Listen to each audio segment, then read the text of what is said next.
Hi guys, Mami Park is here. So in today's video ay magkakaroon na naman tayo ng video reaction. Kasi suddenly, nagulat din ako pagbukas ko ng Lapi, yung mga video ni vlogger na ating ginawa ng video reaction the other night is merong suggestion. Parang ganun yun, 'di ba? Kapag ka nasa Facebook ka, nasa ibang platform ka, kung ano yung type of videos at topics na pinapanood mo or sinearch mo, yung sa history ng search mo, lumalabas. So, parang suggested ano siya, video, ganun. So, lumabas yung kay vlogger. So, kung maalala nyo, ang pinag-usapan natin doon ay tungkol doon sa sinasabi niyang scam ang mga sari-sari store. At dahil tayo ay gumagamit ng sarili nating pera sa pampuhunan. Aside from that is, review to. Binigyan niya ng advices si Marites na pinagnilayan natin na for me, napakalayo ng topic at may marami tayong kinorek na informations. Although we don't like as much as possible to correct our co-vloggers, lalo na entrepreneur. It's just that kasi may mga false information. So kaya kailangan susundutan din natin. Kasi syempre, tayo dito sa negosyo ang pinag-uusapan natin, no? So parang siya hindi pa niya napasok ang retailing business in a way na sari-sari store specifically.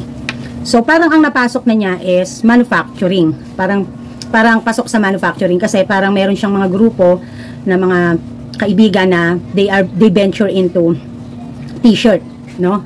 Gumagawa sila ng t-shirt na parang marine t-shirt ba yun? Kasi meron akong ibang napanood dito na So hinapyawan ko lang yung ibang mga videos niya, hindi ko na basta tinatapos. So para maintindihan ko, kahit somehow, si vlogger, saan niya pinaghuhugot, no? Kasi nakita ko sa mga comments, ang dami pong mga ang daming high blood.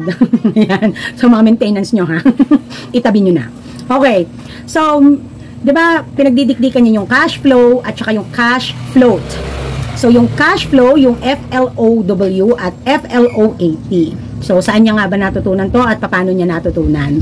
So heto yung parang istorya niya diyan. So, magpe-play tayo ng video niya, again, one by one yung natin, para maintindihan natin. So, ipauna ko na mahaba ang video, kasi syempre sa dulo ng video, mag-shoutout ako kung kaya pa, and let's try to analyze this. Okay? So, handa na ba kayong ma-high blood? Charot. Cash flow, tamang pagpapaikot ng pera sa negosyo. Ang vlog na ito ay para sa mga seryosong nagpaplano at nagbabalak magnegosyo. Usaping pera, ang usapang Anyways, this video is 5 years ago. Negosyo ay usapang pera. Pag di mo nawakan ng maayos ang pera mo sa negosyo, garantisado. Alam mo na kung saan nagpa. Ako si Arvin Urubia at isa akong entrepreneur. Isa rin akong inventor at gusto kitang matulungan sa plano mong pagnegosyo. Kaya tara, simula na tayo.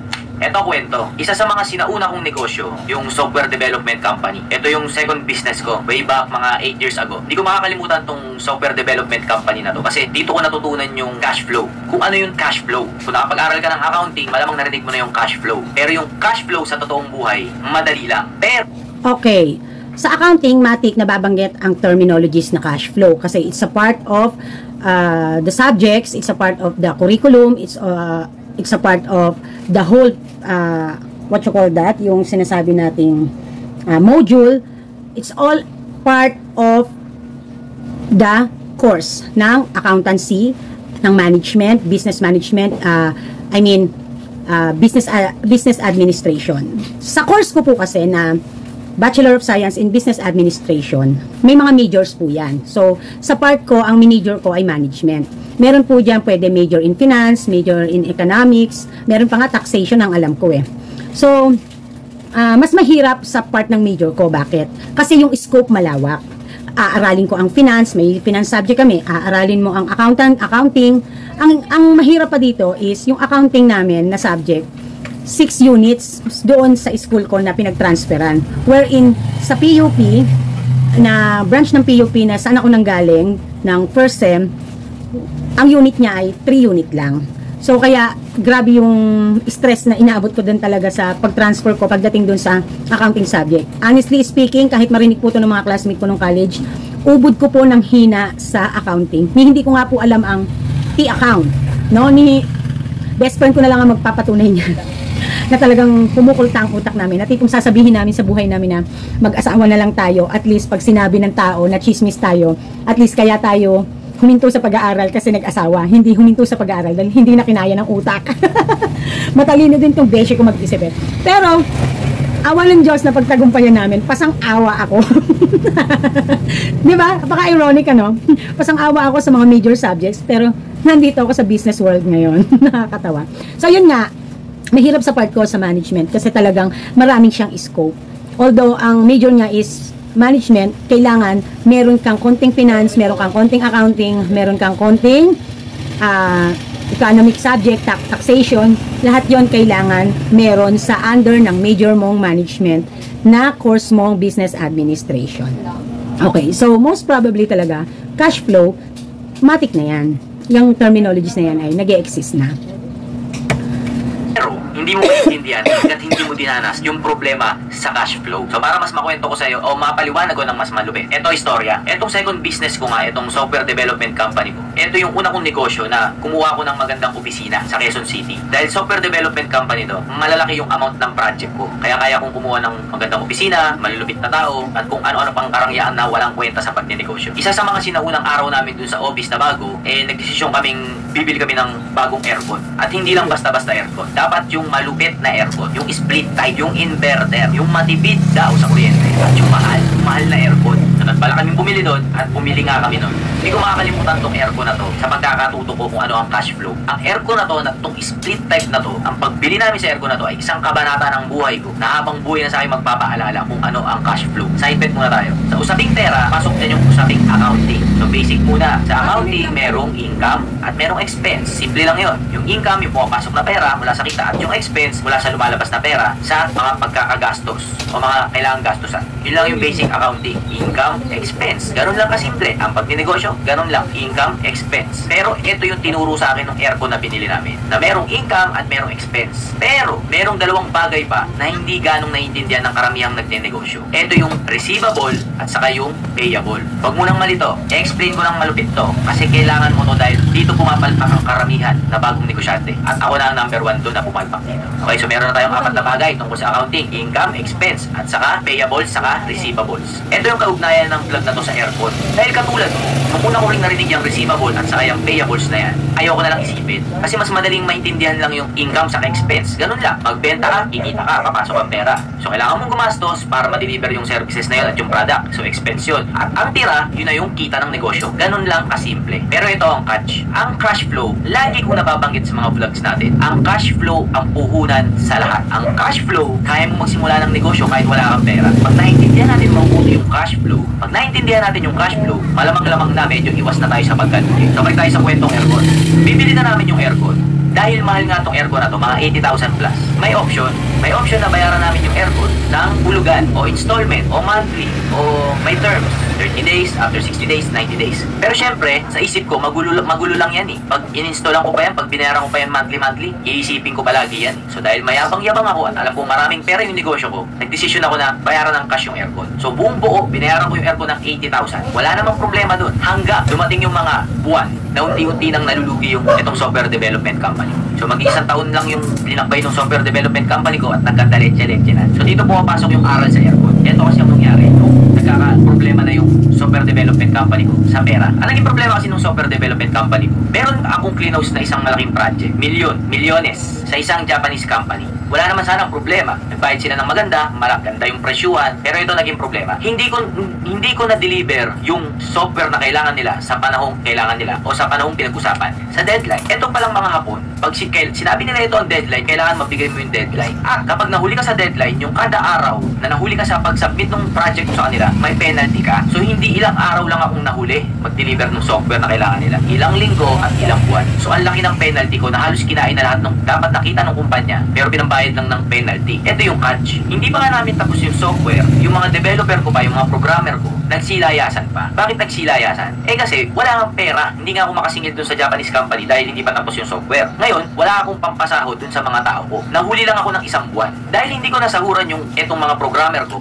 Okay, so ito lesson learned dyan. Kapag tumatanggap po tayo ng halimbawa, kumukuha tayo ng job order, no, sa mga client natin.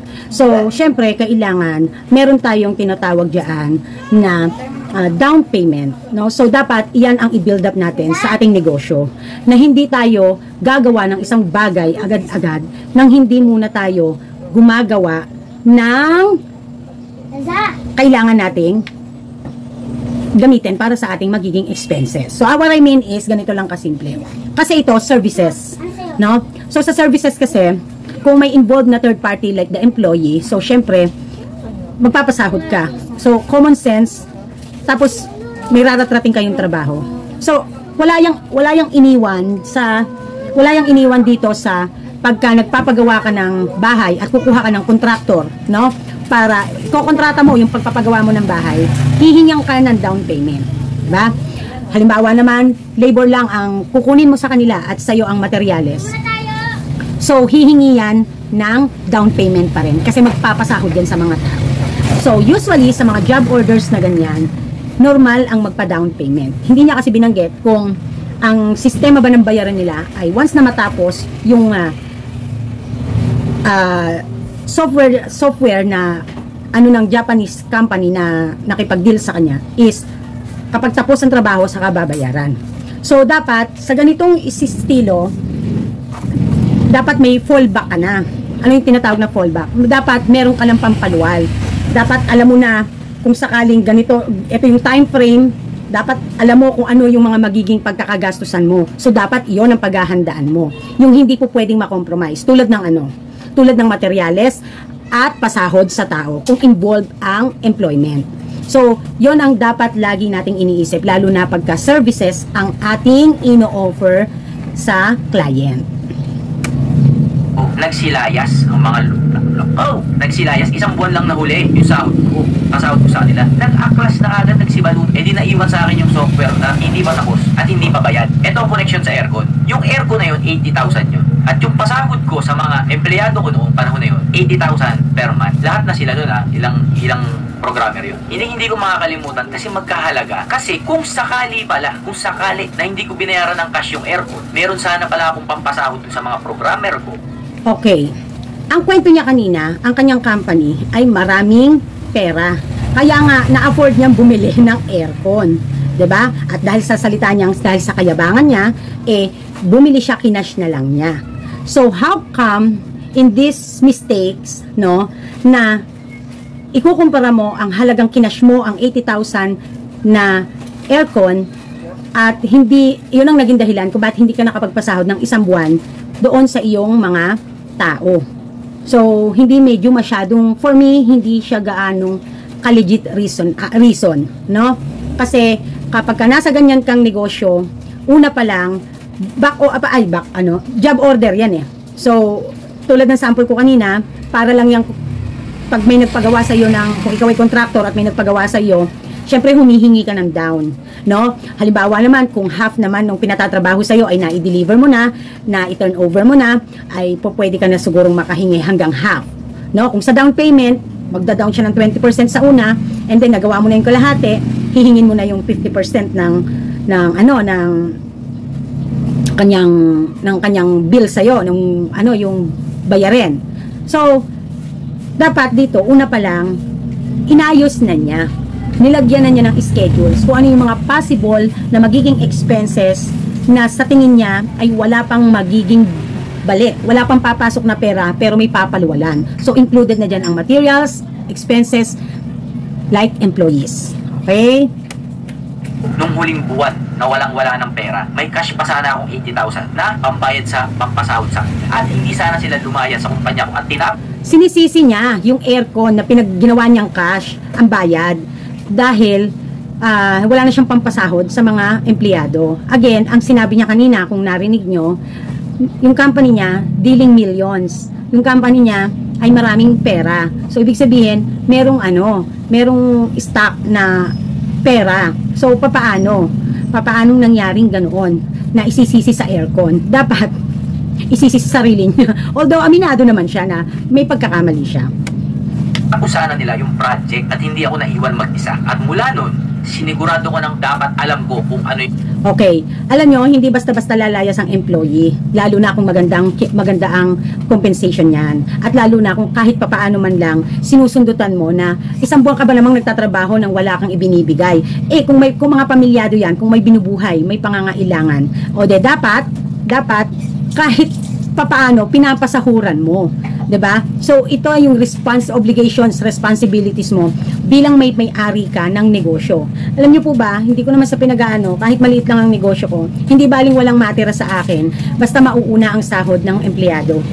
Never po akong nagpasahod ng late, unless nakakalimutan. Sa beses lang yata nangyari yun, ano? Hindi natin alam na sasahod pala si Ismol, na wala rin sa isip ko. So, pero, dito kay vlogger, alam mo na meron kang hawak ng mga tao at alam mo kailangan mabuhay ng mga yan. So hindi ka basta lalayasan yan kung kahit papaano binibigyan mo, no, pinababali mo. Kaya nga merong salitang bali, pababalihin mo, no? Para mag-continuous yung trabaho, mag-continuous ang team nyo na mag-work. Yung receivable at saka payable dahil dyan naglalaro ang cash flow. Kung nalilito ka, let me explain. Dito na tayo sa receivable and payable na sinasabi naman niya. Mundo ng pagninegosyo, income, expense. Basic, pero ito yung gusto kong paliwanag sa vlog na to. Medyo mahirap ipaliwanag pero pipilitin ko. Hindi mo maintindihan ngayon basta at least nasa utak mo na. Kasi pag na-experience mo problema sa cash flow, magigets mo rin itong pinapaliwanag. May receivable, may payables. Nasa receivable at payables kasi yung sikreto nung iba ko rin tinuturo na tungkol sa pre-sale at saka sa mga cash flow. Ito ituturo ko yung isang parte ng pre-sale. Kung hindi mo ba napapanood yung pre-sale, check mo yung vlog ko nung nakaraan. Ito yung link. Mamaya panoorin mo rin. Nandiyan dyan. Sa mundo ng pagnenegosyo, cash is king. Ibig sabihin, mahalaga na may cash ka lagi. Sa mundo daw ng pagnenegosyo, cash daw ang hari.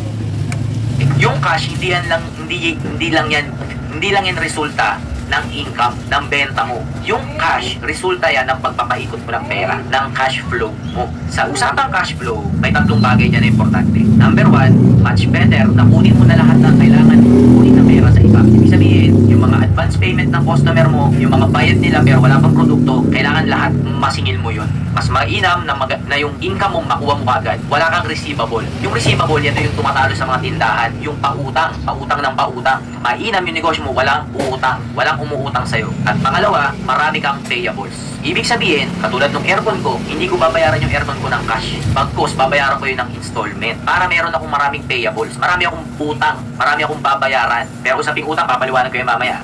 Okay, so it is like he's encouraging, if you are going to purchase, as much as possible, kunin mo ng utang, kunin mo ng consignment, under terms, ganyan. Yun yung ini-encourage niya.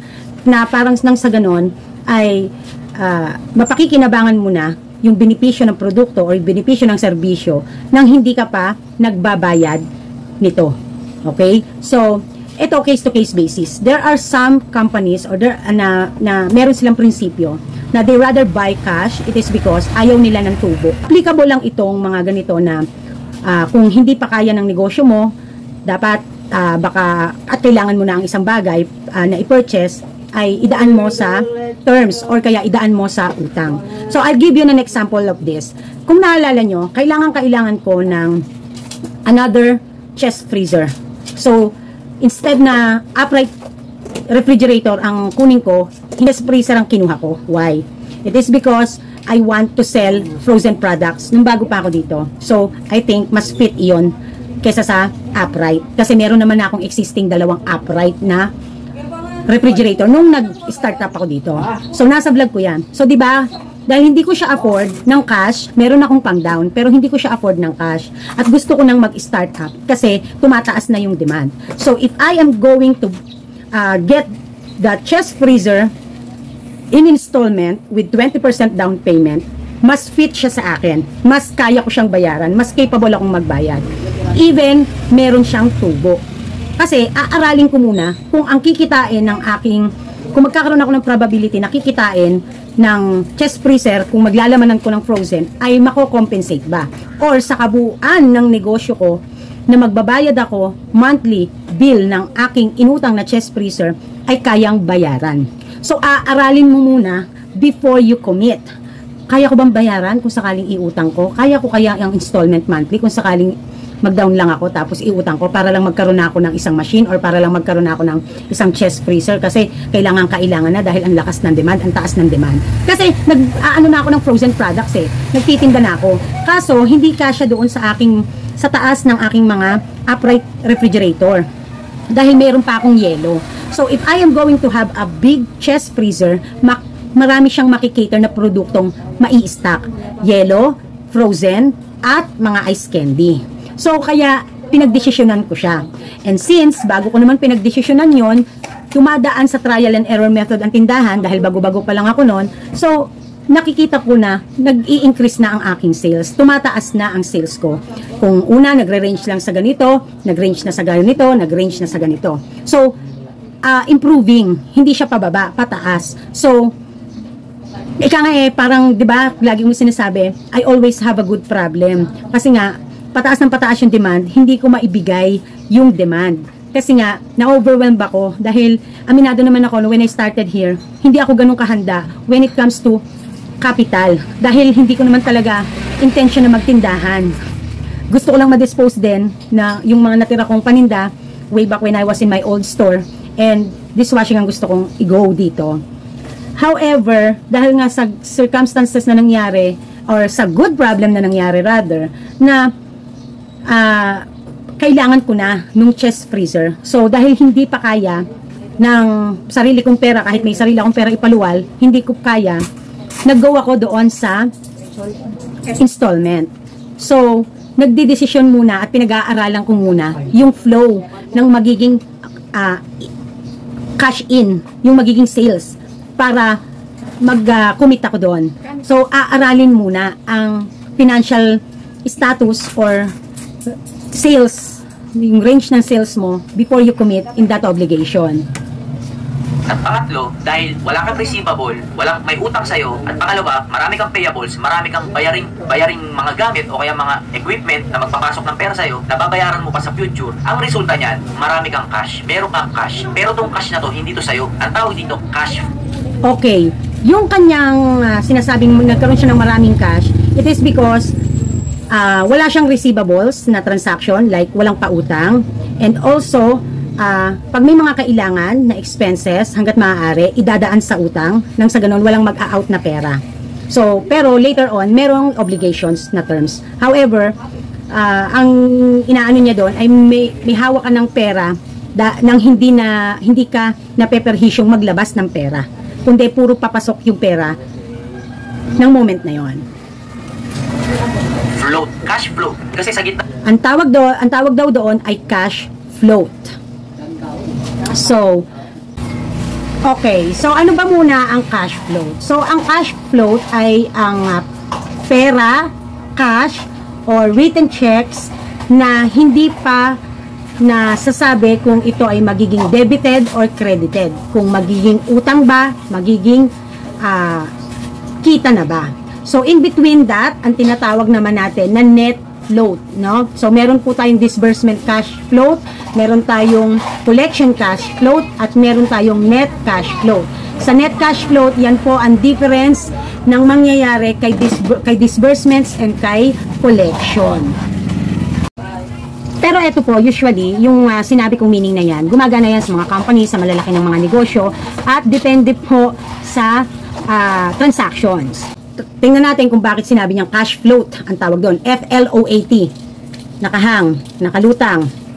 Anong receivable sa anong payables, meron kang pera na hindi sa'yo, pero pwede mong gamitin. Parang imbis na mangutang ka sa ibang tao. Ang pinupunto niya dito, nagkaroon siya ng cash float kasi meron siyang sales or wala siyang pautang at may sales siya, and then yung mga kailangan niya, inutang niya nang hindi niya kailangang ilabas. So, cash float ang tawag niya doon. Sa bangko, gumawa ka ng sarili mong utangan. Yun yung cash float. Bakit nagkaroon ng cash float? Gumawa daw ng sariling utangan. So, okay, sige, tuloy natin.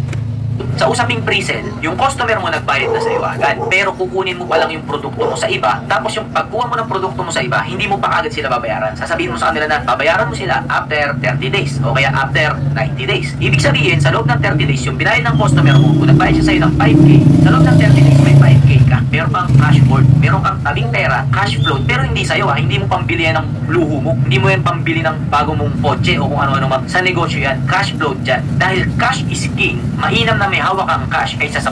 Okay. So, sa cash float po kasi, napakarami pong gamit ng cash float at may mga klase ng cash float. Meron pong cash float na we are using this, mga simpleng negosyo, we are using this as our panukli. So, it's a part of the business money, it's a part of the business capital na hindi natin hinahayaang magamit basta-basta kasi pinaglalaanan natin ito sa mga bagay na kailangan natin in case na kailanganin natin. But again, uulitin ko sa mga nagdaan kong vlog, hindi siya emergency funds. Okay? So, tayo may mga cash float na tinatawag. It is because kailangan natin ng panukli. So, ibibigay ko sa inyo yung sample. No? Ako dito, pagka nagbilang na ako ng sales, i-record ko na, di ba? But, before kami umalis, mag-iiwan ako ng panukli. Kasi hindi ako agad nakakapasok sa umaga dahil ang mga duty sa umaga ang pumapasok. Dahil panggabi kami. So, nag-iiwan na ako dito ng ilang pirasong 20, ilang pirasong 100, ilang pirasong 50 pesos, ilang pirasong 500. Cash float siya. Cash float. Dahil, gagamitin iyon para lang doon sa ating pagpapanukli. Meron naman times na sa ating mga hindi na, lagi na lang iyong nakatabi, no, na basta pang panukli lang talaga yon. Sometimes ino-audit natin yon or nire-record natin yon at the beginning pa lang of the business from the day 1 na maglalaan ako ng 2,000 another, so part yan ng capital mo, part yan ng business money, part yan ng asset ng ng business mo, pero hindi ito gagalawin para sa kung saan, kundi para lang gagamitin ito, meant ito para sa panukli, or kaya meant ito para sa just in case na may dadating na ahente na hindi natin inaasahan, meron tayong ibabayad, and then papalitan na lang. Basta always permes itong nandito sa tindahan dahil gagamitin ito kapag kailangan na. So, may ganyang klase ng cash float. So, sa company, napakaraming ibig sabihin at konsepto ang cash float. So, ano-ano ba ang mga ito? So, meron po tayong disbursement cash float, meron tayong collection cash float, at meron tayong net cash float. Sa net cash float, yan po ang difference ng mangyayari kay disbursements and kay collection. Hindi lang niya ma-explain ng maayos kasi magulo siyang mag-explain. So, sa disbursement, ibig sabihin yan, labas ang pera, no? Expenses.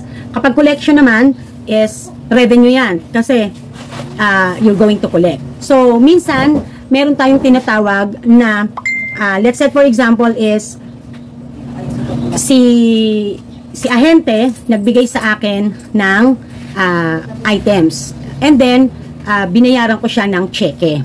So, kay ahente, sa company ni ahente, collection yan.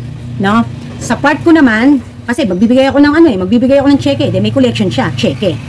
Yun nga lang, naka-dated yan, post-dated. But whatever it is, ano pa rin yan? Collection pa rin yan. So, sa part ko, hindi pa siya nababawas sa bangko ko kasi naka-post-dated. Sa part naman ni company, hindi pa niya ma-withdraw kasi hihintayin pa nga dahil post-dated. Hihintayin pa yung araw kung kailan siya pwedeng i-withdraw. So, naka-float. Nagets po? Yun yung konsepto. Naka-float. Naka-float ang kita ni ahente. Naka-float sa akin yung pagbawas sa aking asset. Okay? So, nagigets po ba? Kaya po, may type po ng mga cash na naka-float. Sabihin, hindi mo basta mahahawakan agad-agad, pero nandyan lang. No? So, meron naman tayong cash float na tinatawag, na yun yung halimbawa sa panukli, hindi natin ginagalaw yon dahil ang silbi lang nun ay pampanukli natin. Okay? So, it depends upon the activity of the business para masabi mong cash float pa ang isang transaction.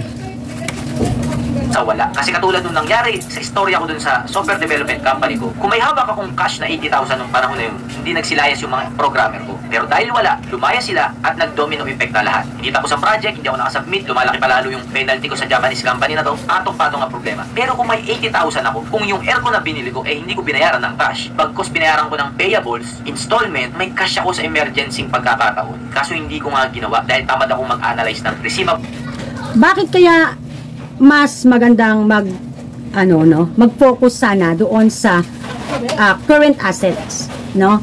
Yung ibig sabihin, tulad ng sinabi ko kanina, kailangan kapag may job order, somehow meron kang makuhang down payment. Kasi services ang type of the business, so kailangan meron kang pang-arangkada dyan. Kung wala kang masisingil, you are obliged to have an extra money to use for the operations. So that is the business. That is how you think. Kaya nga dapat may plano. Dapat bago ka nakikipag-deal, pinaplano mo muna. Kasi domino effect yan. Alam niyo po kung bakit? Kasi kung inaasa mo lang sa mako-collect mo ang iyong ipapasahod o igagasto sa business mo at kumumit ka sa bill na kukunin muna ang produkto mo or ibibigay mo muna, i-deliver mo muna ang services mo bago ka bayaran, from the very beginning pa lang na makikipag-deal ka, may plano ka na, lalo at merong third party involved, your employees. Dahil hindi po pwedeng basta ma-delay ang sahod niyan. Dahil kumbaga ba sa tao, para kumilos, kailangan may chicha, kailangan may machicha. So, nasisisi niya sa 80,000 na nagyabang siya for the worth more than 80,000 na aircon na sana'y hindi niya binili nang sa ganun ay may pasahod siya. Wherein, nangyari na ang magkaroon ng aircon bago pa siya kumumit doon sa job order. Hindi naman niya kasi sinabi kung ano nauna eh. Kung yung job order ba ng Japanese or yung aircon. 'Di ba? So kung nauna yung sa Japanese, so how come nagagasta siya ng basta-basta ng pera hindi pa naman siya nakakakuli? How come nabibili ka ng aircon na nakilaki-laki ng halaga na hindi ka pa naman nakakakuli? 'Di ba? So kapag alam mo na meron kang mga bayarin, magtitipid ka. Or kung nauna man na nabili ang aircon, bago ka makipag-deal, dapat alam mo kung saan ka kukuha ng funds to sustain the production or to sustain the salary of your employee. So, or the expenses. Kasi, alam mo na sa future pa yung collection mo dahil wala ka pang binibigay na serbisyo. So, dapat, as a business owner na nakikipag-deal, dapat yung iyong business, pinaghahandaan mo muna bago ka nakikipag-deal. Parang ganun lang kasimpleng sabihin, no? At saka ng payables. Kaya wala akong cash flow. Kailangan natin i-manage yung cash flow dahil ang negosyo, hindi lagi dire-diretso ang kita pataas. Ang negosyo, taas pa ba ang kita? Pansinin mo na lang na ang negosyo malakas lagi pag December na. Pero mula January papunta sa June, mahina yan. Lumalakas, I would agree. It depends sa line of business mo. Kasi if ang line of business mo ay food at ito ay pangangailangan ng tao, araw-araw kailangan bilhin, so hindi basta-basta matumal. But kung ang negosyo mo ay nasa seasonal ang kanyang pinaka-peak para mag-generate ng income or mag-create ng income, doon mahihirapan. So it depends pa rin sa line of business na pinasok mo. Mataas. Sa panahong mataas, kailangan mong ma-hold lahat ng cash. Kasi sa panahong mababa ang benta, at least dapat may pondo ka. Kasi pag yung panahon na mababa ang benta at wala kang cash kasi ginastos mo lahat sa luho mo o pinambili mo agad lahat ng mga kung anong kailangan mo, sa panahon na mababa ang benta, hindi ka makakasurvive. Kailangan maabot mo yung second na palo ng... Okay. So, nabanggit niya is yung sa paghina, sa panahon ng mga mahina. Sa type of business niya, may job order siya. So, hindi mahina kasi may inaasahan siyang million deal. However, kailangang harapin niya muna is yung mga paunang expenses. At iyon kasi ang hindi naman niya napagtagumpayan. So, kaya minsan iniisip ko kung saan siya ba dito natuto. Kasi kung i-apply natin to dun sa experience niya, yung type of business niya or yung line of business niya is service. So, kaya nga kailangan bago pumasok sa closing deal, kailangan alamin niya if bago magkaroon ng bayaran, kailangan handa siya sa expenses, which is yung kanyang tao kailangan ng sahod habang hindi pa natatanggap, nakukulit ang payment. Ay nabanggit niya dito yung luho. Hindi niya sinabi if luho personally or luho ng negosyo. Kasi kung maalala ko, meron ako dating vlog, luho ba ng tindahan or beautification ng tindahan or asset ng tindahan. Kasi ganito po yan. Lagi po natin sa negosyo, paghihiwalayin kasi natin ang mga personal natin sa ating negosyo. Hindi dapat laging magkasama yan. So, gagalaw ka lang ng pera sa negosyo kapag may nakuha ka ng net income. As long as you don't get net income yet, wag mong gagalawin. Kailangan magpa-rolling. So, kaya nga po ang ina-advise ko sa inyo, wag nyong iniipit ang benta nyo. Wag nyo na sinushoot sa garapon. Paganahin nyo. Paikutin nyo. Pa-rolling nyo. Kasi pera ng tindahan yan. Hindi pera ng garapon yan. Hindi makabibili yan ng items. Hindi yan malalaki kung nasa garapon yan. Kung ang intention nyo mag-ipon para eventually ibili din ng items, why hindi mo pa ibili kung kailangan na? Or kung kailangan na mag-stock, kung pwede namang mag-stock, kung applicable naman ang mag-buffer stocks. Bakit kailangan mo pang ipunin? So, sa negosyo, lalo na sa mga lumalaking negosyo, lalo na sa mga style natin, walang nag-iipon sa garapon. Pinapasok sa bangko. Tapos, kasi 'di ba yung iba hindi na naglalabas basta ng cash kapag may katransaksyon ng mga ahente. Nag-uusap na lang sa cheque. Nagtatransaksyon na lang sa cheque. Pag nagkaka-sales ang isang negosyo, pasok sa bangko, pasok lahat ng sales. Tapos pag may expenses, magtitira lang ng something or ng cash flow sa tindahan para just in case na may kailangan lang gamitin na cash. But most of the time, pag malaki na ang negosyo, hindi basta-basta din nag-i-stock ng cash sa tindahan unless nagse-selling ka pa ng within the day. Kasi po, delikado. So, it's also for the security. So, maganda talaga pagkat nagne-negosyo ka, katabi mo ang bangko. Kasi madaling magpasok ng pera, madaling magtago. Hindi katulad nung ganito na hinahawakan mo. So, good thing na lang, may GCash na tinatawag. So, you can able to transfer, no? Electronic. So, yon. Benta, cash is king. Pag walang cash yung negosyo mo, talo ka. Sa usaping tindahan na lang, sari-sari store na lang, madalas naiintindihan ng lahat. Ang negosyong maraming pautang, wala nang pambili ng mga stock niya. At karamihan pa sa mga nangutang, hindi nagbabayad. Kapag ikaw ang natuyuan ng cash, hindi ikot ang negosyo mo. Pag wala kang cash, hindi ka makakautang ng bangko o ng mga kaibigan mo. Pero pag ito ang catch doon kung kailan marami kang cash, doon ka pa lalong gustong pautangin ng bangko at ng mga kaibigan mo. Ganun talaga eh. Kung anong wala ka, lalo ka pang mawawala. Kung anong meron ka, lalo ka pang magkakaroon. Yun talaga. In this, naman, ay hindi ako nag-agree. Kasi ganito po yan. Ang mga bangko, bago ka ofera ng loan, sinisiay nila ang source of income mo. Kasi if your source of income really generating income. So, that is why may tinatawag na CI. No? When it comes naman sa iyong mga kaibigan, bakit hindi sila takot pautangin ka kung kailan nakikita nila na mukhang marami kang pera at kailangan mo lang ng karagdagan or ano? It is because they see you have a capability na makabayad. So, kahit saan ka magpunta, kaya may sinasabing isinisiay, ini-interview, tinitingnan nila kung anong source of income mo at ang kakayanan mong makabayad.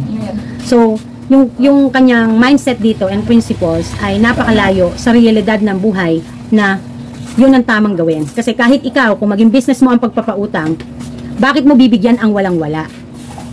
Bakit sinasabi niya na pag walang-wala ka, saka nag-o-offer? Hindi. Kahit ang mga Bombay po sa mga palengke, hindi ka po pwedeng umutang nang wala kang tinda, nang wala kang pwesto, saan ka pumupwesto, saan ka regular nang nagpipwesto.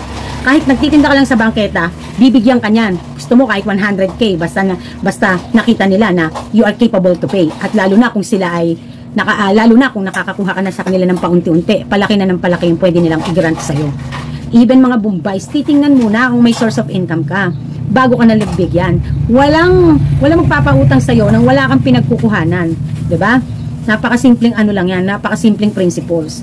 So, magtataka ka naman dito, ang sinasabi, pag walang-wala, saka binibigyan. Hindi.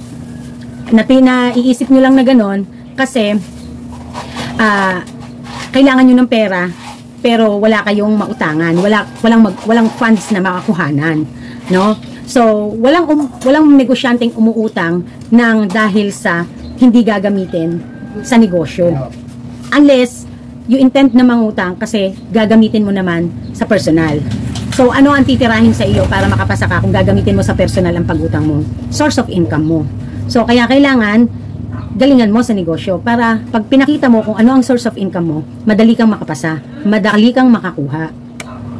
The more na ma-hold mo yung cash, the better yung sitwasyon ng negosyo mo. Hindi to ipon, hindi to kita, cash flow to, cash flow. Hindi mo pera, hindi pera. Cash float daw. Yung principles kasi ng ano niya, ng pagkakaintindi niya sa mga ganito, malayo. Pero kung iyon ang gusto niyang ipa-intend na i-explain, ala akong magagawa kasi hindi ko pwedeng saklawan yung kung paano siya mag-isip. Kaya lang kung sa world of business natin ia-apply ang ina-explain niya wrong principles. That's how I will say it. Pera ng negosyo mo pero may cash ka na pondo sa mga sitwasyong pangangailangan at pang-invest mo sa mga maaaring investan. Hindi stock market pang-invest mo sa pagpapalaki ng negosyo mo. Ang cash flow gamit to ng mga lahat ng malupit na kumpanya. Ito na lang ang pansinin mo. Ang kondo na pre-sale, tumatakbo yan sa sistema ng cash flow. Isipin mo, babayaran mo na yung nasa kondo cash mo float ng 3 years pa bago mo matirahan. Babayaran mo na yung down payment, uhulugan mo na hindi mo pa natitirahan. Sa'yo magaang. Pero ang totoo, yung binabahid mo dun ng wala pa, pre-sale ka ng company. Yung pre-sale, naka-benefit dun sa company binibigyan mo ng pera. Okay, again, pag-usapan ulit natin yung sinabi naman niya sa condo na kapag kumuha ka ng pre-sale na condo, doon sa company ay kina-cash float daw ikaw, no? Halimbawa, kumuha ka. So, sa kanila, honestly speaking, hanggat hindi pa nababayaran ang principal, hindi pa na-fully paid ang principal, naka-cash float pa. Although, may nako-collect na paunti-unti. So, magiging okay lang yan kapag na-pay mo na yung pinaka-principal or yung pinaka-tinatawag usually na total contract price. Okay? So, sa total contract price, may tubo na rin sila, honestly. Kaya lang, kapag in-apply mo to sa bank financing, sa pag-ibig financing, or sa in-house financing, tutubuan pa nilang muli. So, nagkakaroon ng compound interest. So, doble-doble ang kita. Kaya magandang pasukin ng negosyo ng real estate. Kasi, doon malakas at mataas ang inaakyat na income sa compound interest. So, hindi pa magiging asset ng kumpanya na nagpa-presell ng kondo ang kanilang ibinenta sa'yo, ipin-resell sa'yo as kung hindi pa nababayaran mo ng buo ang total contract price or the principal amount. So, tulad din ng sabi ko nung nakaraan, pinag-iisipan mo ang pag-avail ng mga properties. So, syempre, alam mo, sa iyo, sa part mo, magiging liability siya. Sa part ng company, liabilities pa rin siya. Kasi, hindi pa nila nako-collect totally yung principal amount.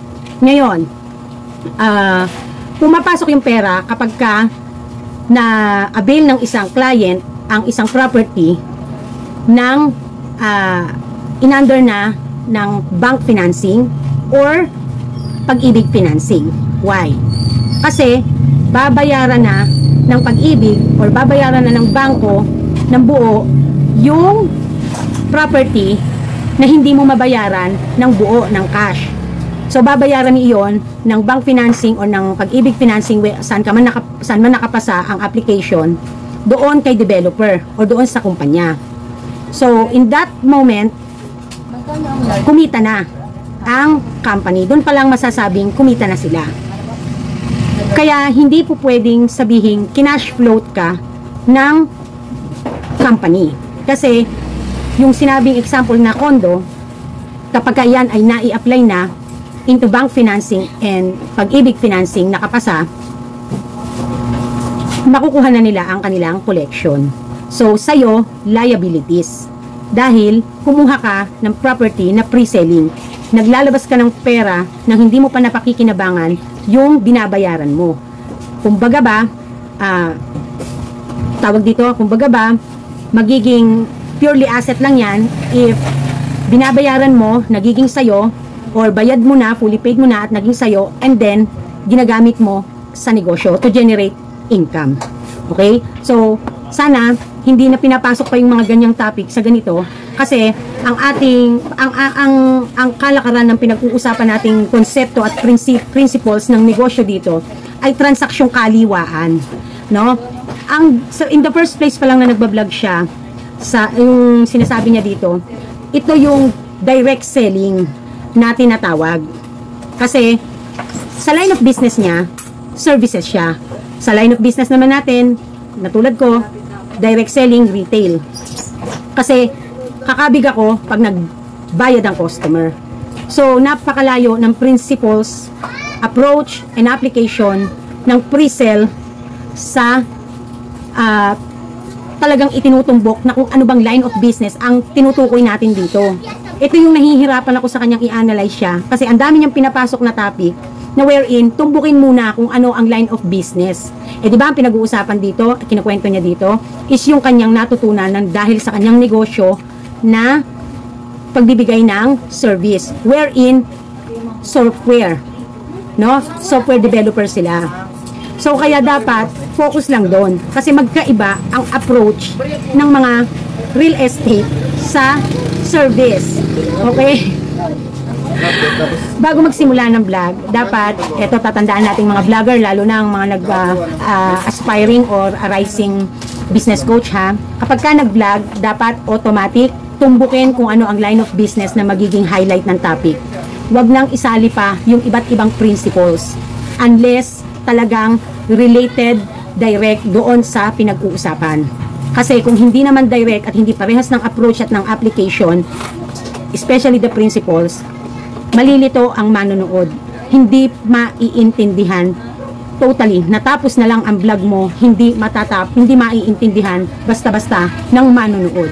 No? Lalo na kung ang target viewer mo ay mga makamasa, maliliit na negosyante, at lalo na kung may mga negosyanteng may mga edad na and they are still using the traditional business approach, hindi ka talaga maiintindihan. Kasi halo-halo ang konsepto na tinatalakay. Okay? So, just a piece of advice. Ngayon, baliktarin natin yung sitwasyon. Sa negosyo mo o sa magiging negosyo mo, dapat ikaw ang gumamit ng technique na pre-sell. At yung pera kikitain mo sa gitna, i-hold mo, cash flow yun. Kausapin mo yung supplier mo na, babayaran mo sila ng 30 days. Alam ko mahirap to gawin, pero kayang trabahuin. Huwag mo sabihin na ang hirap, kausapin yung mga supplier ko ganyan, palusot na lang yan, dahilan na lang yan. Intindihin mo na lang yung sinasabi kong sistema. Napakadali mong sabihin napakadali niyang sabihin yung gano'n ano, but in reality hindi naman gano'n talaga yung nangyayari.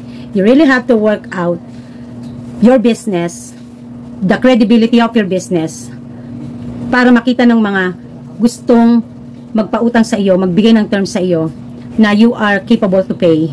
Hindi iyan basta pag sinabi mong pautangin mo ko, walang gano'n. So kaya nga sabi ko sa inyo pag hindi mo na-experience, hindi mo maiintindihan. Kaya, pag nagkaroon ka ng palagay sa ganyan, talagang magiging mali ang iyong perceptions, magiging mali ang iyong thinking dito. Ang masaklap pa kasi, kapag sinasabi mo sa isang tao at itinuturo mo, naliligaw. Kasi, very simple lang naman dapat ang explanation pagdating sa konsepto. Hindi na kailangan magpaligoy-ligoy pa. When you have a cash flow, panukli, perang kailangan gamitin mo kung saan kakailanganin ng cash just in case. It's a part of the business, it's a part of your capital na nahandyan. It's a current asset. Cash flow, yan po ang money in and out ng negosyo. Whether it is expenses or whether it is revenue or sales. Kung mapapansin nyo po, pagdating po sa ating mga bank accounts, walang pakialam ang bangko pagdating sa pera mo kahit napakarami mong nakaipong pera diyan, kahit 10 milyon pa yan. Ang kailangan nila may paggalaw sa iyong statement, may paggalaw sa iyong account. Ano ang ibig sabihin? Kailangan may nagaganap na kahit isang transaction. Kailangan may magaganap kahit isang transaction once in a while. Ano yon? Within 2 years, kailangan it's either nagmi-withdraw ka or it's either nagde-deposit ka. Or else, after 2 years nang hindi mo ginalaw ang pera mo, madodormant or babawasan nila ang iyong pera. So, kaya kailangan pagalawin. So, So, magkaroon ng flow, magkaroon ng cash flow, no? So, yun yung parang pinaka-ano din niya, pinaka-parang konsepto niya sa realidad na pag tayo sa araw-araw nagne-negosyo. Ang negosyo, hindi gagana yan kapag walang nagaganap na, ano yan, na paggastos at pagkita. That's how very simple it is to explain. Cash flow, di na kailangan masyado pang paanuhin, no? Kasi, yung sinasabi niya po kasi na dapat wala kang pautang o de current asset kasi magkakaroon ka ng cash, diba? Current asset yun. Dahil balikwasan kayo ng customer bumibili ang customer, nakukuha mo ang cash. Pagdating naman sa transaction mo sa mga ahente, naka-float ang inyong transaction. Why? It is because collection sa ahente mo pero hindi pa makolect, post-dated ang inisyu mo, naka-terms kayo. Sa'yo naman, wala pang binabawas sa'yo kasi naka-terms nga. Hihintayin pa yung araw na kailangan, paano siya ma-close, yung transaction, kailan siya mako-close. So, kaya naka-float, no? So, yun doon ginagamit ang mga terminologies na cash float at cash flow. Hindi mo na kailangan pang palawigin. Hindi mo na kailangan pang pahabain. Hindi mo na kailangan pang palalimin. Kasi, ikalilito talaga at hindi ka talaga, never ka talagang maiintindihan ng manonood kung nasa isang bagay, nasa isang topic ka, lumiliko ka pa. Given an example, specific example, na ang principles ay parehas din. Hindi yung ang principles laging malayo sa katotohanan. Okay?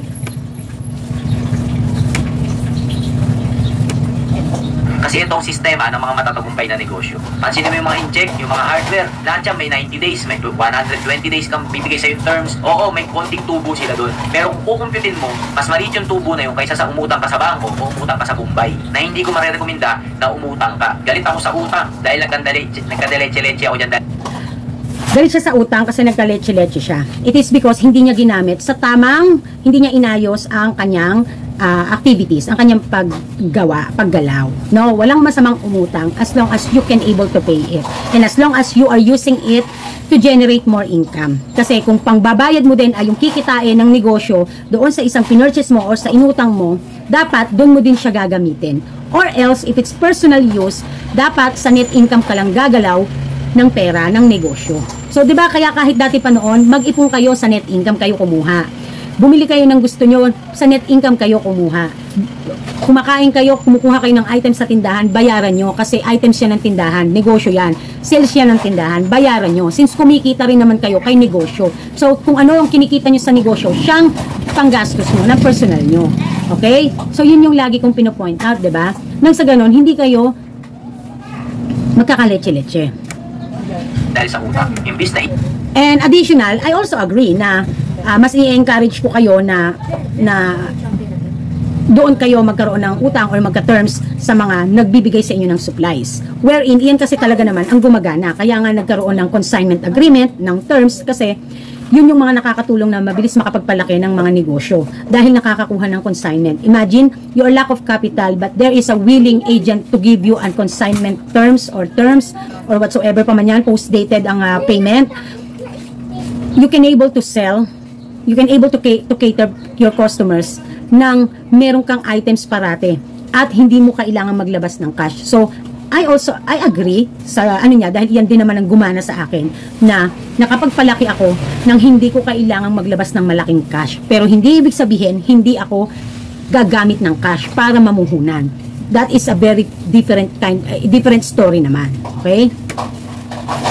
Imbis na i-focus mo yung utak mo kung saan ka mangungutang, i-focus mo yung utak mo na mag-generate ng cash flow. May isang paggamit ng payables na nakakaloko. Halimbawa, bibili ka ng bagong cellphone, iPhone. So, kukunin mo yan, hulugan. Maganda yon sa mundo ng pagnenegosyo kasi payables mo kukunin yung equipment na cellphone. Pero kung yung bibilin mo, hindi naman magpapasok ng pera sa'yo, wala rin kwenta yung pagka-payables nun. Ang binabayaran ng payables yung magpapasok ng pera sa'yo. Halimbawa, yung negosyo mo kailangan ng bagong makina. Malaki ang halaga ng makina, sabihin natin kalahating milyon. Dahil wala kang kalahating milyon, kung makakuha ka ng mga cash sa customer mo at delay mo pang i-deliver sa kanila yung produkto, makakapag-generate ka ng kalahating milyon na pambili ng makina.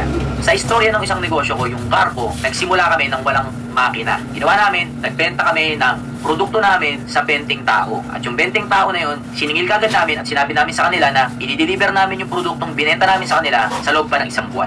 So dahil 20 sila, tigi 1,000 sila. Kasi 1,000 yung isang produktong binenta namin sa kanila, so tigi 1,000 sila. Ngayon meron na kaming 20,000. Yung 20,000, pinambili namin ng makina at saka ng materyales. Ngayon, nakapagpa-order sila sa pre-selling or pre-order ng produkto nila na balak gawin. However, ang style ng ginawa nila dahil para wala silang ilalabas na cash, naningil muna sila, nag-collection muna sila, nagpabayad muna sila bago nila gawin yung produkto. And then after, nagbigay sila ng after a month, saka i-deliver. So, mahaba-haba. So, pagka collection nila ng bayad ng 20 kataong pagbebentahan nila ng produkto, pinambili na nila ng machine. So, in this part, good good step yon, one way of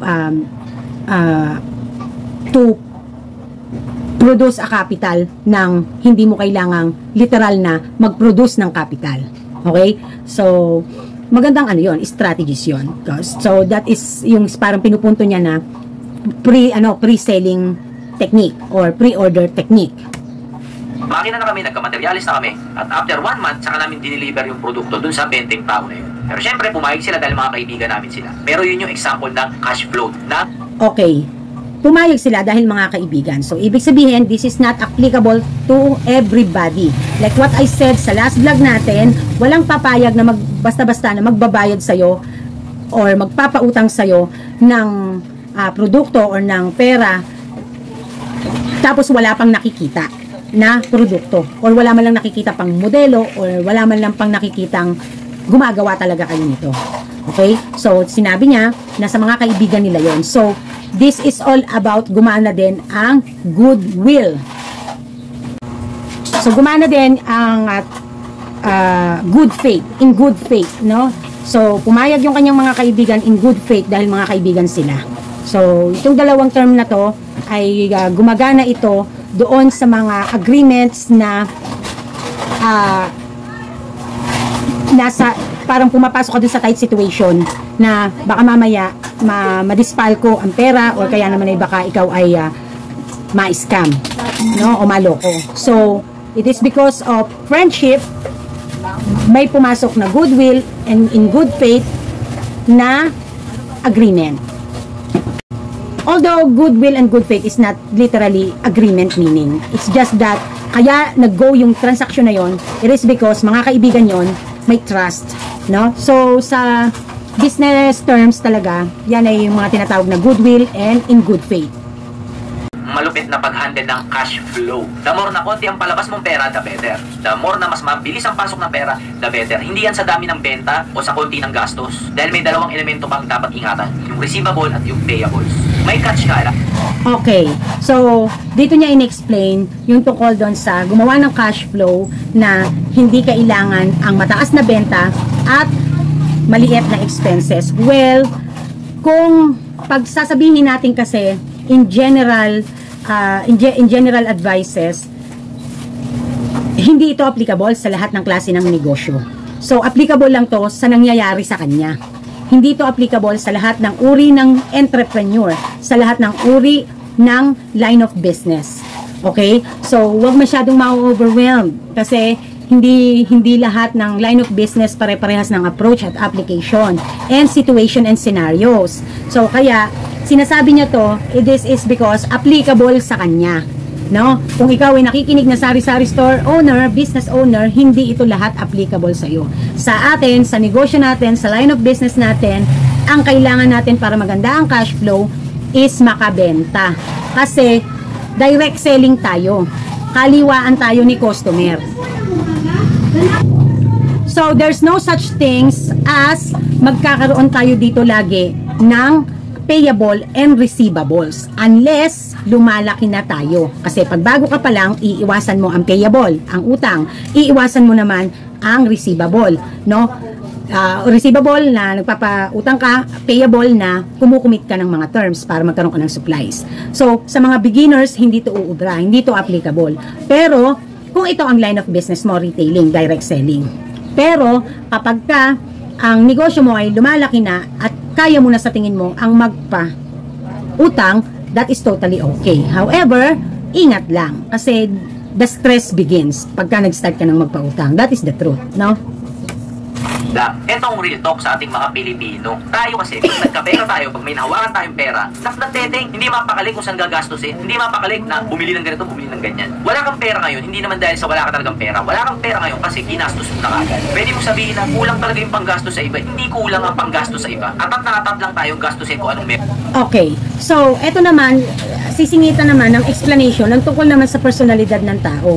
Kaya nga kapag ka-business lang ang pinag-uusapan natin, tumutok tayo sa business. Although, kakibat pa rin yan ay ang ating mga personal attitude or mga personal activities natin. Kasi sa negosyo tayo, kumukuha ng pagkakakitaan.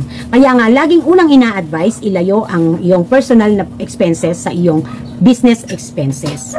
So, I don't think so na it has to be broad pa na ganito na tungkol sa ano. Dahil pagdating talaga sa usaping toxic attitude or toxic Filipino culture, talagang handyaan na yan. Hindi basta lahat ng tao ay mahihikayat mong maging magaling, malinis, at walang kasalanan, no? Dahil normal na yan. Lalo na, sabihin na natin, kahit nga hindi Pilipino sabihin na lang natin sa gender. Pagdating sa mga babae, no? Tayong mga babae, meron tayong mga ugali na yung, lalo na pagka meron tayong regla, no? Galit agad tayo, impulsive decision agad tayo. Meron tayong mga or may mga sakit tayo na minsan ay nagiging shopping hoarder tayo kasi doon natin dinadivert yung stresses natin, no? So ibig sabihin it's all about your mental health. Kaya nga 'di ba, pag pumasok ka sa negosyo, dapat baguhin mo ang disposition mo sa buhay. Baguhin mo ang prinsipyo mo kung hindi applicable sa negosyo ang pag-uugali mo, no? Kung nasa negosyo ka, tigil-tigilan mo ang katarayan sa mga customer. Kung nasa negosyo ka, dapat tanggap mo ang stress na aabutin mo. Kasi yun yung sinasabi ko sa inyong, dapat may self-readiness kayo before you enter into business. Kasi, i-drain kayo niyan mentally, emotionally, pag hindi nyo kayang tanggapin na paminsan-minsan may pagkabigo, na paminsan-minsan may pagkakamali. Lalo na kung mas madalas ang pagkakamali mo, baka nabaliw ka na. No? So, kaya nabanggit ko din niya, hindi ko alam kung nabanggit ko na kaya papansinin niyo po sa mga country ng mga Korea and Japanese especially, ang dami pong nagpapakamatay, nagsusuicide. Kasi nga, pagka may utang sila, hindi na nila kayang i-handle, nagpapakamatay na lang. Pero ang mga Pilipino magaling. Pagka may utang na malaki, tatakbo. Pagka may mangingibang bansa. O, diba? May paraan para you can still live. Diba? Pero sa mga ibang mga ang kultura, sa sobrang kahihiyan, nagpapakamatay. So, kaya importante na ang ating isip at utak ay stable, no? Wala tayong pinagdadaanan na depression, wala tayong although meron man, pero manageable dapat. Okay? So, yun lang yung gusto kong inaano dyan. Hindi na natin kailangan palawigin pa yan. Pero siya kasi pinalawig pa niya. Meron tayo. Alam niyo kung bakit? Kasi maliit yung psychological wallet natin. Kung sanay tayo na ang pera natin ay 500 lang, pag nagkaroon ka ng 10,000 sa pitaka, hindi ka na makatulog, nanginginig ka na. Kasi hindi ka sanay na may 10,000 sa wallet. Sanay ka 500 lang. Kaya ang gagawin mo, hanap ka ng pagkakagastosan ng 9,500. Gagastosin mo yun sa kung saan hanggang bumalik ka ulit dun sa comfort zone mo. Okay, natin. Fast forward natin. Ngayon to, dahil ito yung isang aspeto ng negosyo na mahirap may paliwanag. Pero kailangan natin itong unahin mong practicein yung disiplina. Kasi that is everything sa pagbibusiness. Disiplina. Ayos? Maintindihan ko kung hindi ganong malinaw, pero kung naintindihan mo ng konti explanation ko o kaya naguluhan ka lalo, please naman kasosyo, comment mo naman sa baba para ma-improve ko pa lalo yung pagdidiscuss ko lalo na itong mga ganitong klaseng aspeto ng negosyo. So this video is kasi ito yung mga this video is 5 years ago. So yung kanya namang 3 years ago naman yung nabigyan ko ng video reaction niya. So ibig sabihin 2 years ago, from the time being na binlog niya to, hindi pa siya masyadong nag-improve. Kasi nga, napakarami pa rin false information na lagi niyang ginangak-ngak sa vlog. Ang ano pa dito, ang pinaka-worst pa kasi dito is, marami pa siyang kausap. Papaano kung naligaw niya, no? I'm not saying naman na, hindi naman natin pinagdarasal yun kasi kawawa din ng mga kasaring naniwala tapos baka mamaya in the end then ipagdasal na lang natin na sana sa dulo pa rin ang laban ng mga kasari or ng mga kasosyo niya ay maganda ang maging resulta. Hindi naman tayo naghahangad ng masama para sa kapwa natin, no? Siyempre, pagdadasal natin na wag sanang maligaw. Yun lang naman yun. So, kaya importante ang kaalaman, importante ang nag-aaral, importante ang nagre-research bago tayo nagngangaw-ngaw. Kasi nga, ay baka makadisgrasya tayo ng ibang taong nakikinig sa atin din. So, sa bilang namang viewers, ang responsibilidad mo naman ay magkaroon ka din ng sariling pagninilay at pag-aaral. Kaya nga lagi ko din sinasabi sa inyo, hindi kami 100% accurate or 100% correct or right. Magkaroon din kayo ng sarili nyong pagninilay at pag-aaral, research, para mapatunayan nyo at kung ano ang applicable sa inyo. Yun ang lagi kong sinasabi, lagi kong ina-advise sa inyo, na hindi naman kami lahat, kaya nga may disclaimer, no? So, ang kaanuhan naman sa kanya, in the end of the video, ay sinabi naman niya na kung medyo magulo, ay magbigay tayo ng suggestion sa kanya kung ano pa yung maisasuggest natin na para i-improve niya. So, yun ang dapat, okay? So, sa tingin ko, sa lahat-lahat ng sinabi niya rito, yun lang ang na-agreehan ko ng 100%. Anyways, yan po ang ating vlog for today's video. At another reaction video na naman. Alam nyo, kaya ayoko magkakaroon ng reaction video sa mga vloggers. Alam nyo po kung bakit? Marami akong magiging kaaway. Maraming aaway sa akin. Kasi minsan, kapag sinasabi mo yung totoo or kaya ikinokorek mo, maraming nagagalit, nagre-react. Masasabihin agad, inggitera, ambisyosa, nagpapa-fame lang yan, nagpapapansin lang yan, ganoon. Kaya buti na lang, ang aking type na, kaya lang naman ako napaano ng ganito dahil nagsimula nga ito sa tanong ni Girl Pretty, no, nung nasa live tayo. So ayan, this is Mommy Park and this is Team Park nagsasabing tindera is my proud career. Hanggang sa muli, fighting nga, bye. Hindi na tayo magsha-shoutout, ang haba ng video.